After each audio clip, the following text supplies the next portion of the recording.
नमस्कार, आप देख रहे हैं आई इंडिया। मैं भूपेंद्र दीक्षित। कल जिला न्यायालय परिसर सीतापुर में राष्ट्रीय लोक अदालत का आयोजन किया जाना है। राष्ट्रीय लोक अदालत में किस तरह के वादों का निस्तारण होता है, इसका उद्देश्य क्या है और राष्ट्रीय लोक अदालत में जिन वादों का निपटारा हो जाता है बाद में उनकी अपील की क्या स्थिति रहती है, अग्रिम सुनवाई कहाँ होती है या नहीं होती है। हमारे साथ राष्ट्रीय लोक अदालत के नोडल ऑफिसर अपर जिला जज कोर्ट संख्या 14 भगीरथ वर्मा जी हैं। हम भगीरथ वर्मा साहब से ये जानेंगे कि राष्ट्रीय लोक अदालत में किस तरह के वादों का निपटारा होगा और उसके बाद जो फैसला राष्ट्रीय लोक अदालत में हो जाएगा उनकी आगे अपील की स्थिति क्या रहती है, नहीं हो सकती है या हो सकती है, किन वादों की, और इसका क्राइटेरिया क्या रहता है, किस तरह के वादों को राष्ट्रीय लोक अदालत में निपटाया जा सकता है। सर धन्यवाद दीक्षित जी, बहुत अच्छा प्रश्न है। पहला तो प्रश्न आपका यह था कि लोक अदालत का उद्देश्य क्या है। जैसा कि इसके शब्दावली से ही निहित है, ये लोक अदालत है, यानी आम जनता की अदालत है।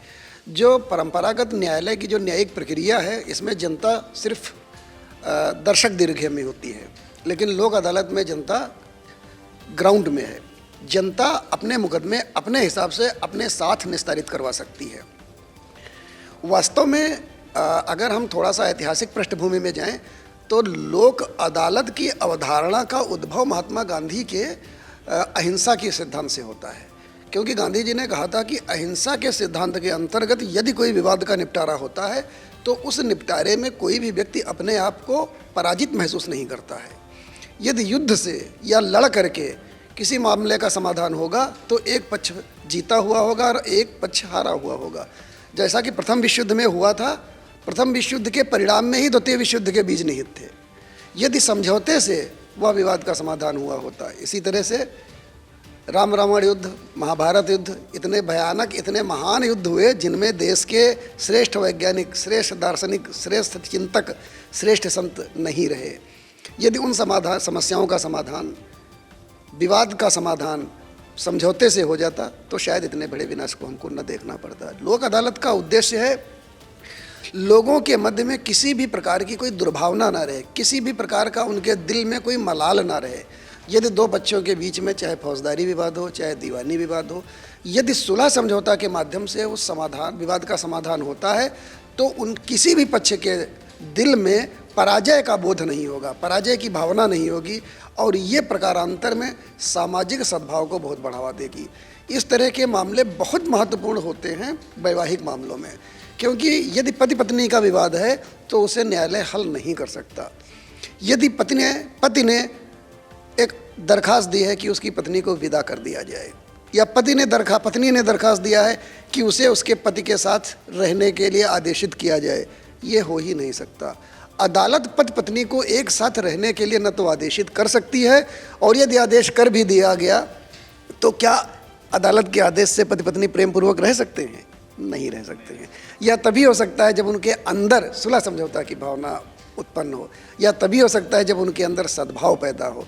लोक अदालत का यही उद्देश्य है कि लोगों के मध्य सुलह समझौता के माध्यम से लोगों के मध्य प्रेम भावना की बढ़ा करके, प्रेम भावना को विकसित करके लोगों के मध्य के दीवानी, फौजदारी और हर तरीके के मुकदमों को निस्तारित कराया जाए।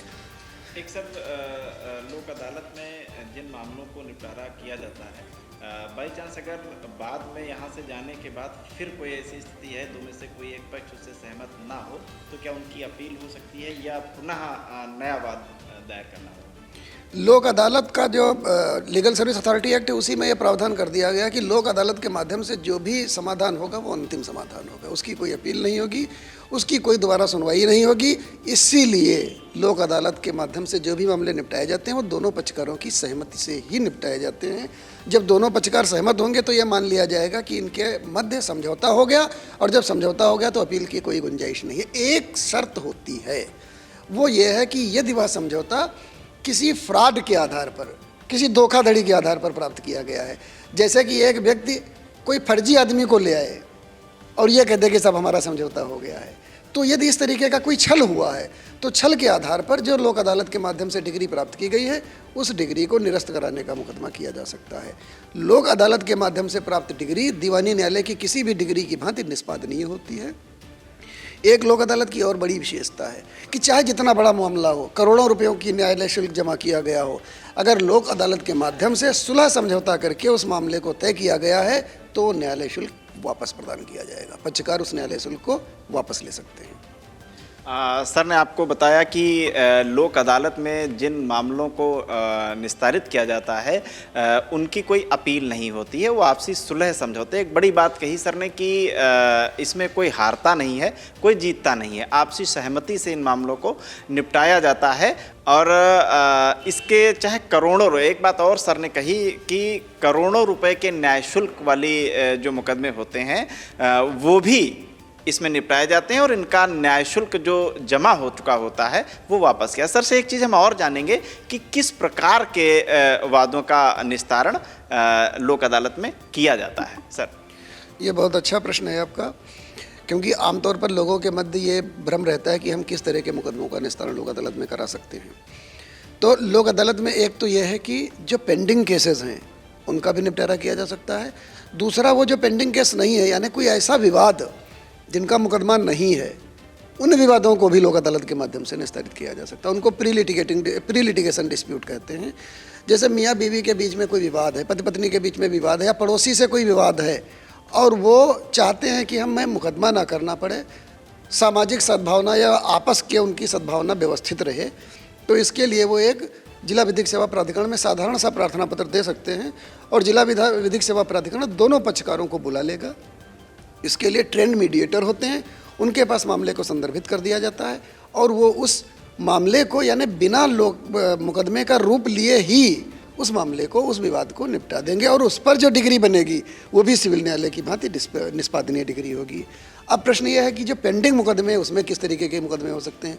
तो आप ये समझ लीजिए, सभी प्रकार के दीवानी मामले, सभी प्रकार के राजस्व न्यायालयों में लंबित मामले, मोटर एक्सीडेंट क्लेम ट्रिब्यूनल में लंबित मामले, परिवार न्यायालय में लंबित मामले, सभी प्रकार के मामलों को लोक अदालत में के माध्यम से निस्तारित किया जा सकता है। लेकिन जो फौजदारी मामले हैं उनमें एक रेस्ट्रिक्शन ये होता है कि जो समनीय वाद हैं, यानी बोलचाल की भाषा में ये समझ लीजिए जो छोटे फौजदारी वाद हैं जिनमें 2 साल 3 साल तक की सजा है, वो लोक अदालत के माध्यम से निस्तारित कराए जा सकते हैं।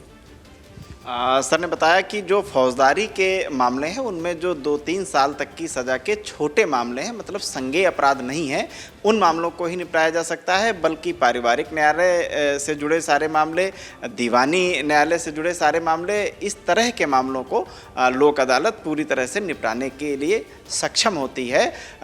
कल यानी 14 दिसंबर को जिला न्यायालय परिसर सीतापुर में राष्ट्रीय लोक अदालत का आयोजन है, जो सर भगीरथ वर्मा साहब के ही निर्देशन में, आप ही नोडल अफसर हैं, आयोजित होगी। आई इंडिया भी आपसे अपील करता है कि अधिक से अधिक मामलों में मामले जो है वो लोक अदालत के माध्यम से निपटाइए, ताकि समाज में एक सौहार्दपूर्ण वातावरण बना रह सके।